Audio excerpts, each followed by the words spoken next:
Welcome. Welcome. Today we'll be reading from Milo Yiannopoulos on why the Democrats lost the white working class.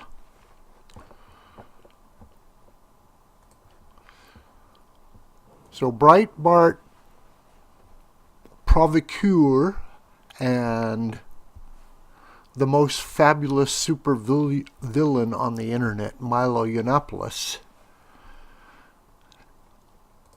has recently come into the news because of rioting at Berkeley campus. And I wanted the students of the School of the White Crane become aware of this rising young star. So Milo is a hot topic on the campus in America. Here he is in front of his dangerous faggot tour bus. As you can imagine, he's a gay man. So when you see Berkeley cancels his talk amid violent protest, they inadvertently helped propel him to national news. The left is absolutely terrified of free speech and will do literally anything to shut it down.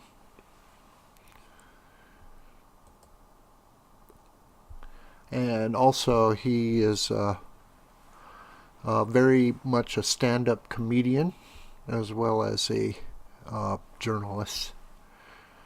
Anyway, we'll get to his speech. The Democrats have absolutely no idea what happened to them this election, but to me, it is extremely obvious.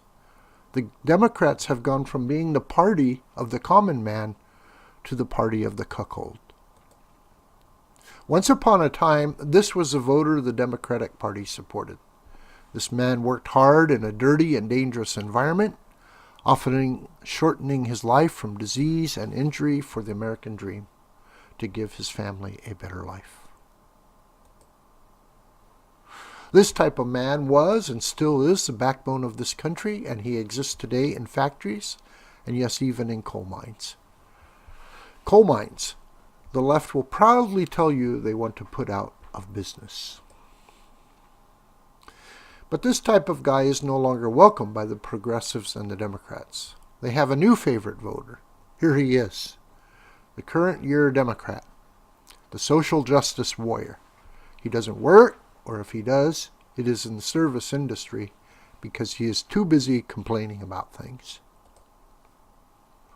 He probably joined the Women's March on Washington, trying to hook up with some women after white knighting them. What this profound change represents is a massive shift completely into extreme fringe of leftist politics, which we call identity politics. What matters is your minority group and how aggrieved you are. Let's be clear about what the left lost. The white working class turned against the Democratic Party in a historic fashion during this election. The numbers are stunning, even to someone as stunning as me. A quote from Donald Trump. The big problem this country has is being politically correct. I don't have time for political correctness. Back to this talk. College-educated whites voted for Donald Trump by a 4% margin. This is similar to how they voted for Mitt Romney. This is a bit embarrassing, to be honest, but we have to admit that those goofy, never Trump people are all college eggheads.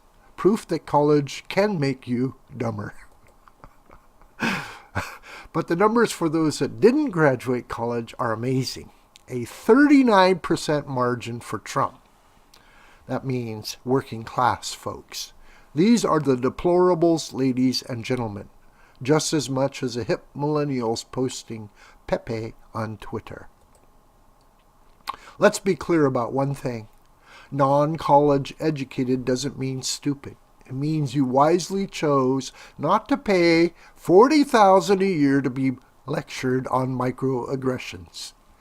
Some of the smartest and most successful people in history have been either college dropouts, like me, or people who never attended at all, like a lot of my crew on this tour.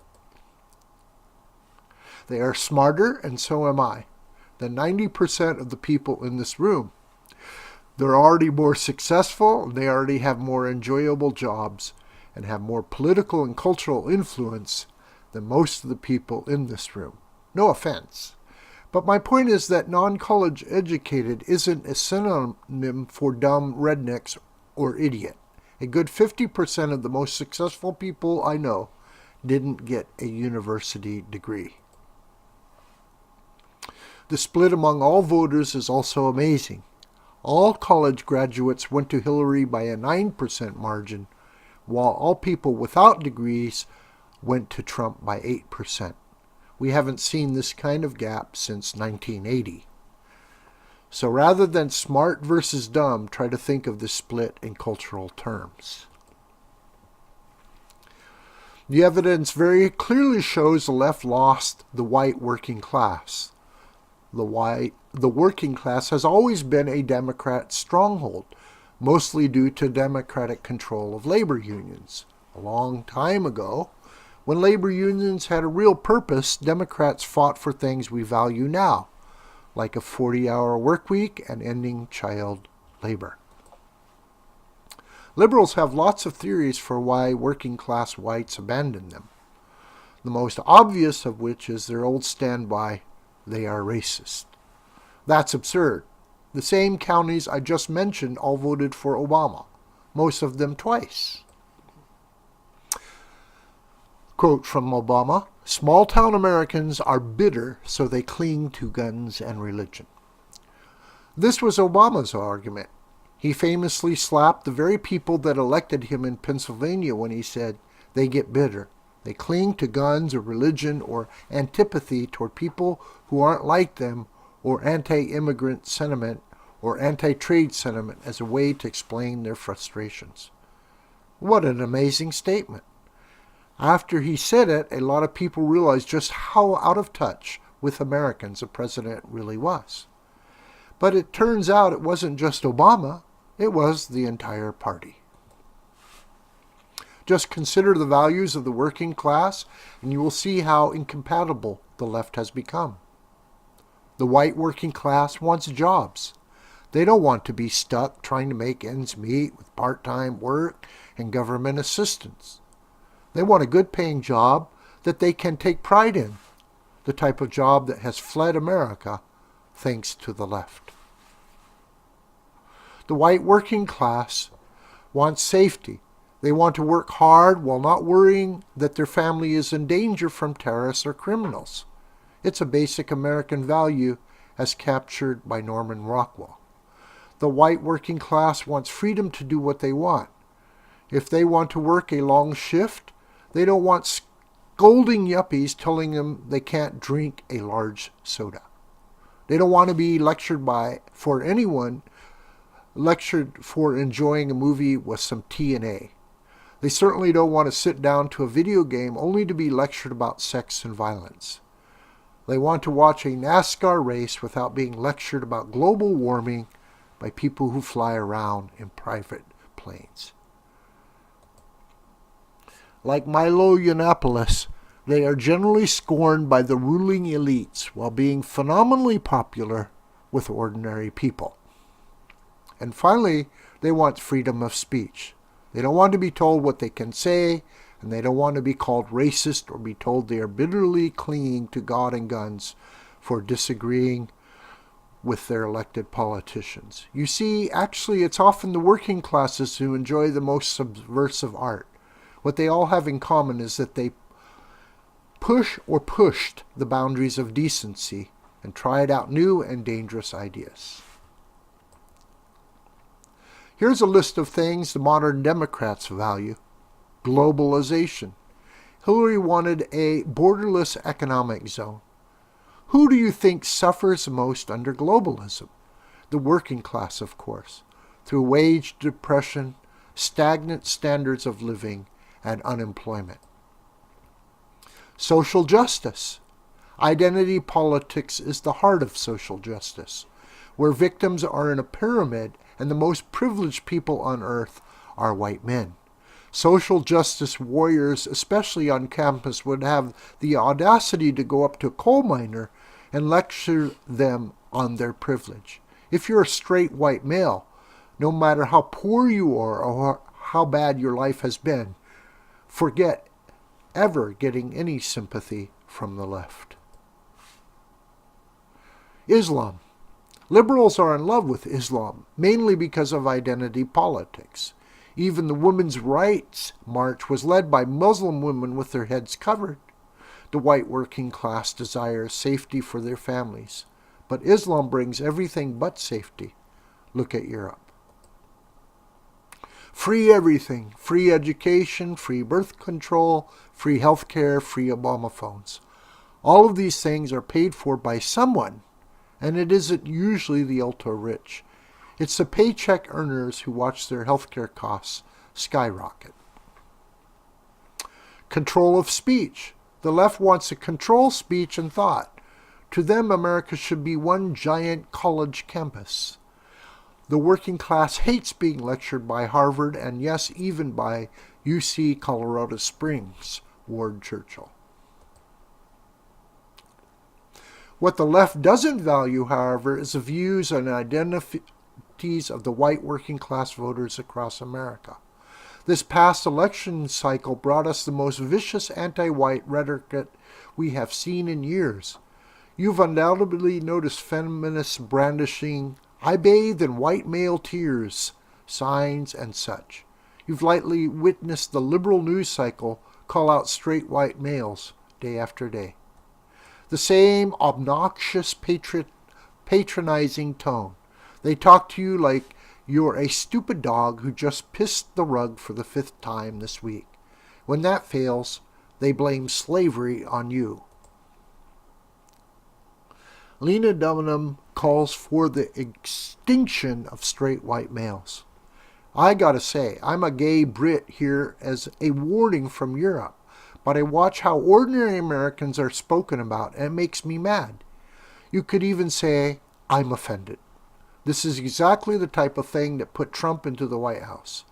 The more of this, the more voters see Lena Dunham talking about the extinction of the white race, the longer the Republicans will be in power. For years, the left and its various degenerate platoons like Hollywood, New York media, and the universities vilified and generalized about an entire race. All the while, of course, telling us that race was just a social construct. There are nearly 200 million white people in this country.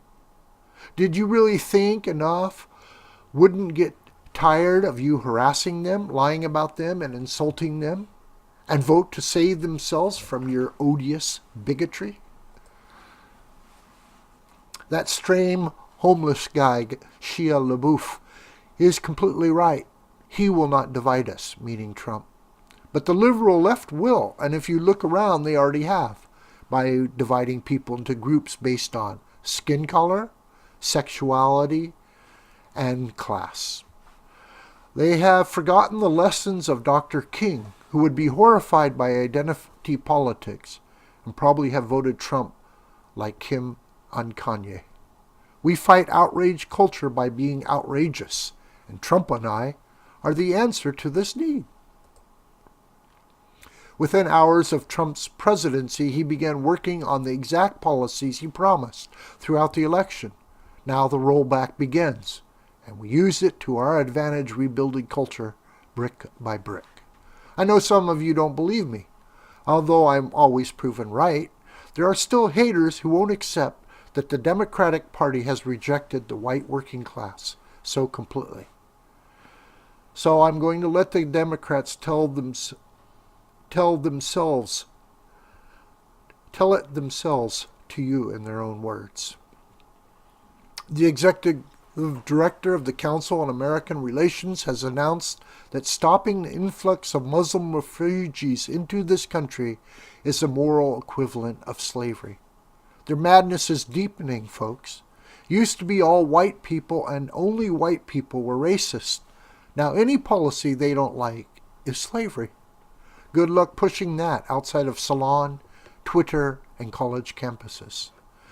The left didn't learn anything from the beatdown they suffered on election night.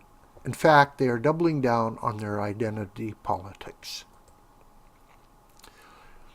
Here's a Rolling Stone headline: A rape on campus, a brutal assault and struggle, justice at University VA, Virginia. Conservatives aren't just deplorables and racists, we're right nationalist hate mongers. And white women and the working class who voted for Trump are too.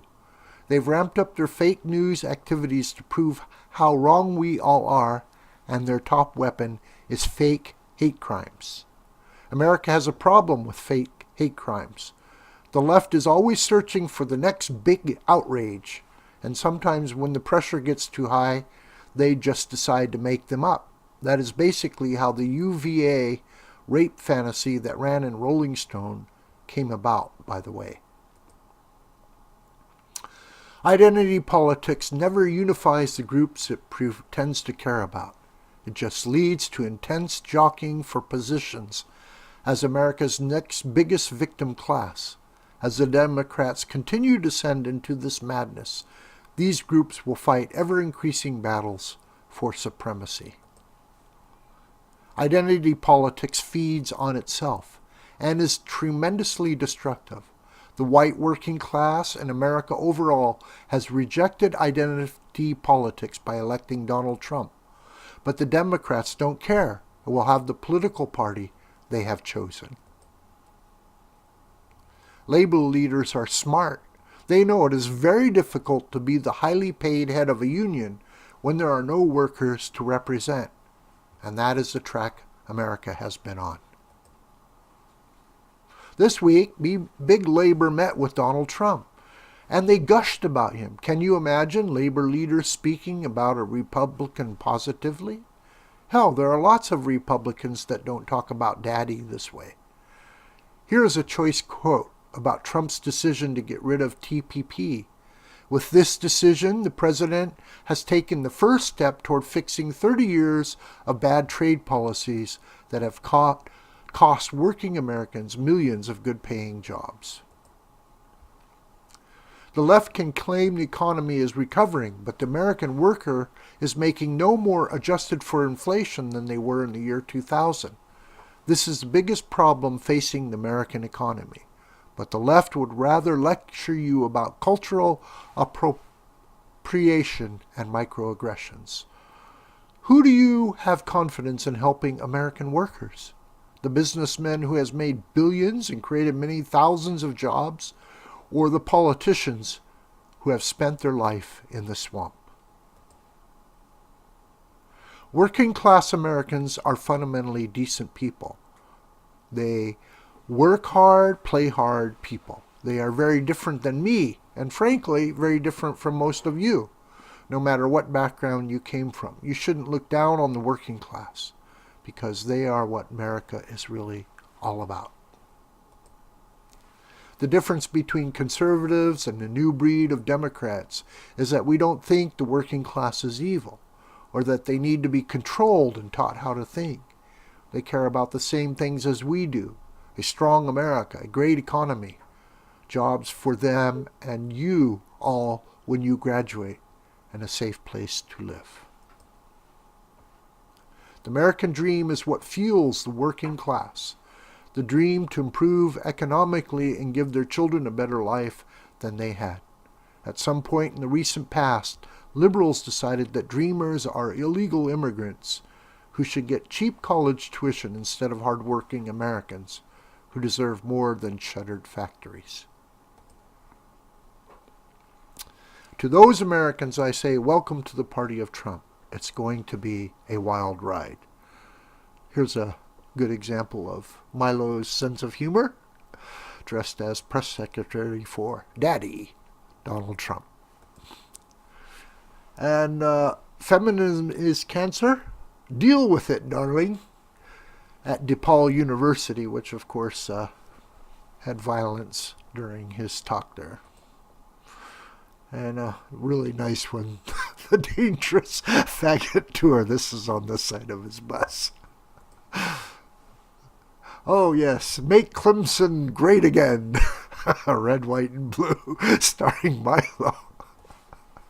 And speaking from the lair of Voldemort, or from Mordor, as he likes to say, with his famous podcast. Here's one of his great talks, Why Ugly People Hate Me. And of course at UC Berkeley, where he was not allowed to speak because the left, which is so tolerant, dissented in their usual mild way by burning and yelling and so forth. Afterwards, Donald Trump tweeted, if UC Berkeley does not allow free speech and practices violence on innocent people with a different point of view, no federal funds.